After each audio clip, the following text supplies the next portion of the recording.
yan mga katsa, so nandito ako sa kusina namin din. As you can see naman dito sa kapit ko, which is string ng gitara, ang brand ay Ernie Ball, no? So bago pa lang siya ng mga katsa, makikita nyo ay meron akong pinapakuluan dito na may init na tubig. Kasi ang bala ko, bago ko itakid to sa Les Paul ko, ay ilalagay ko muna dito sa mainit na tubig.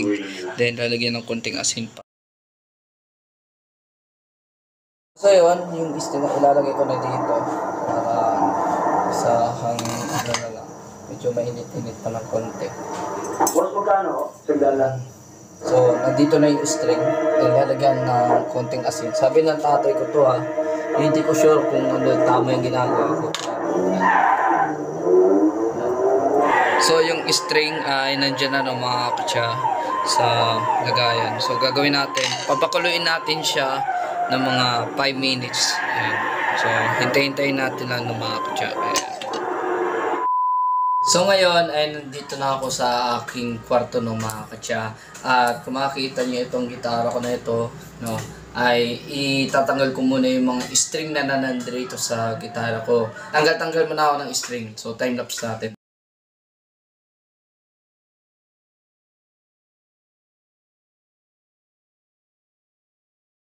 So, wala na yung string dito sa may top tail or dito sa may bridge dito sa Les Paul ko, no? Okay, pero bago muna, pupunasin muna natin to.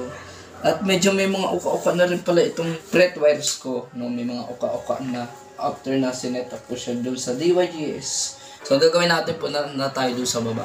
Tingnan natin magiging resulta. Mga katsa, nagkakulo na siya. At yan, so you can see naman. O, dahan-dahan lang. Baka balikan ng sauce. So, napakainit. Grabe niya, no? So, ba't naman yung string? Ano namang delikado mga trabaho niyo bilang mga pulis. or what, no? Extend tayo ng 1 minute. So, ngayon, ay lagpas na tayo ng 1 minute. So, ang gawin na natin, ay patayin na natin. Pero buksan muna natin. Recooking. So, dito sa may ayan, takid na natin siya doon sa gitara ko naman. So, ngayon, no, nandito na yung string, no, na yung brand new na, which is yung Ernie Ball na super slinky. Takid na natin para magamit ko na rin kahit paano.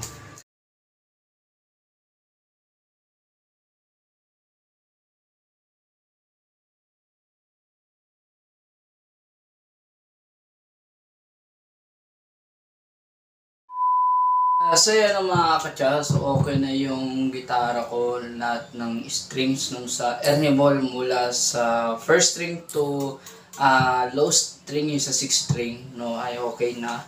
Ito yung tunog niya, clean tone.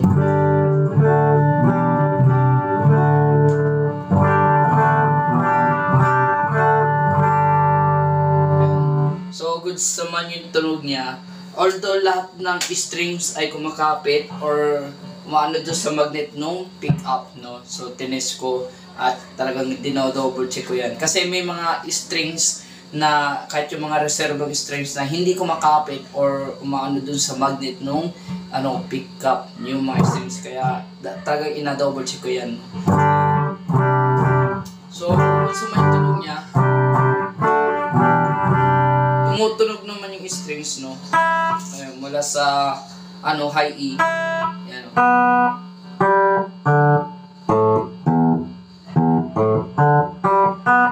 So kapag dinistortion natin,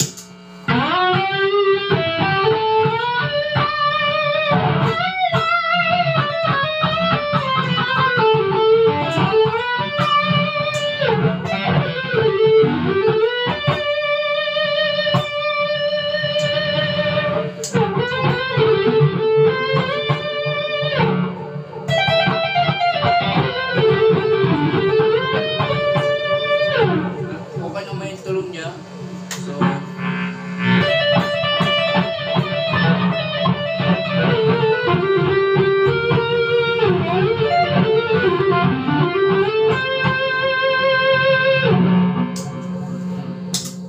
gusto man yung tulog niya, wala namang hangin.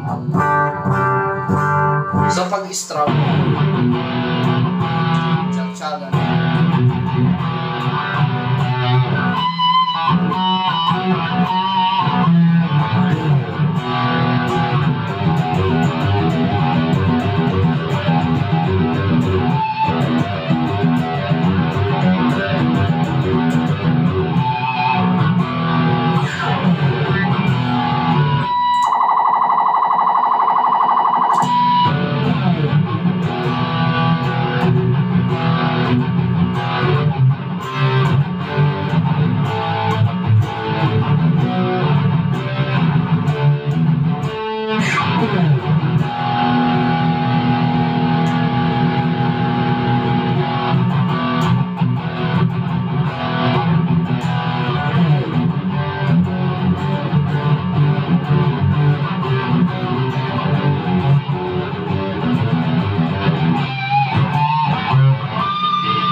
first expression ko dito sa aking string, no, yung Ernie Ball na super slinky na 9-42, good sa man. Although na may mga kalawangs lang na nangyayari dito, no. Then, nung pinakuluan ko siya sa mainit na tubig, then nilagyan ko ng konting asin after 7 minutes to 8 minutes.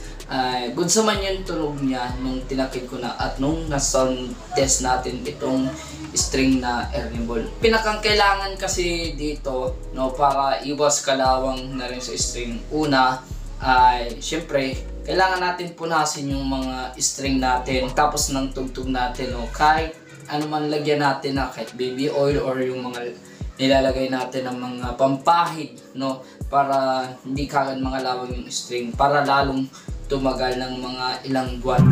So kapag tayo magpupunas ng string, no, mga katyang, kailangan lang natin gawin, no, like example itong pamunas, no.